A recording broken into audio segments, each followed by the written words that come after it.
રાધનપુર તાલુકાના કોલ્હાપુરા ગામ ખાતે આવેલ ઐતિહાસિક અને પૌરાણિક ધામ સોમનાથ મહાદેવ મંદિર ખાતે આજરોજ મહાશિવરાત્રીના પર્વની ઉજવણીના ભાગરૂપે ભોજન ભજન અને પ્રસાદીનું આયોજન કરવામાં આવ્યું છે ત્યારે મોટી સંખ્યામાં ભાવિક ભક્તો દર્શન કરવા માટે પણ પહોંચી રહ્યા છે।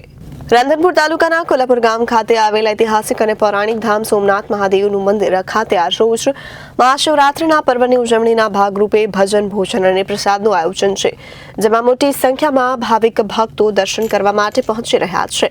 સોમનાથ મહાદેવ મંદિર ખાતે બ્રાહ્મણથી વાલ્મીકી સુધી તમામ લોકો દર્શન માટે મંદિરમાં આવી કરી શકે છે। કોઈપણ જાતનો ભેદભાવ રાખવામાં આવતો નથી। મોટી સંખ્યામાં તેઓ કોલ્હાપુર ગામના આગેવાન મધાભાઈ રબારી, અન્ય શિવભક્તો તેમજ મંદિરના ટ્રસ્ટી ગોવાભાઈ રબારીએ જણાવ્યું કે તેમજ શિવરાત્રીના પર્વ નિમિત્તે રાત્રે શિવભક્તો તેમજ મંદિરના ટ્રસ્ટી ગોવાભાઈ રબારીએ જણાવ્યું કે શિવરાત્રીના પર્વ નિમિત્તે ભવ્ય સંતવાણીનો કાર્યક્રમ રાખવામાં આવ્યો છે।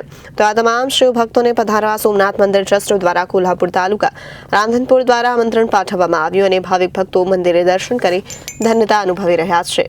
કોલ્હાપુર ગામમાં સોમનાથ મહાદેવ મંદિરે દર વર્ષે પરંપરાગત જે કાંઈ મહાશિવરાત્રિનો પર્વ ઉજવીએ છીએ એમ આજે પણ ઉજવવાનો છે। અહીંયા કોઈ નાત જાતનો ભેદભાવ નથી। સર્વસામ હૃદયસન વિષ્ણુ સર્વ લોકો દર્શન કરવા આવી શકે છે। રાત્રે ભજનનો પ્રોગ્રામ છે અને અભિષેક પૂજાનો પણ પ્રોગ્રામ છે। બ્રાહ્મણો સાથે બેસી અને કરવાના છે। 12 વાગે મહાઆરતી છે। બધા લોકોને આવવા માટે ખૂબ ખૂબ ભાવભર્યું આમંત્રણ। શું નામ તમારું? દેસાઈ ગોવાભાઈ લેંબાભાઈ કોલ્હાપુર। એટલે શિવનો પર્વ છે।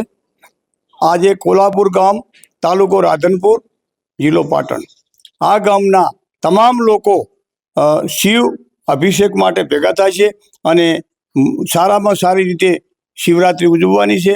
અને એના માટે કોલ્હાપુર ગામના ને પણ આજુબાજુના જે તમામ ગામડાના લોકો આજે ભેગા થાય છે અને અહીં કને સારામાં સારી ભજન મંડળીઓ અને પ્રોગ્રામ ચાલુ રહેશે। શું નામ બાબા? માધાભાઈ અર્જણભાઈ રબારી, માજી પ્રમુખ તાલુકા panchayat Radhanpur. Bureau report Janadesh news Radhanpur.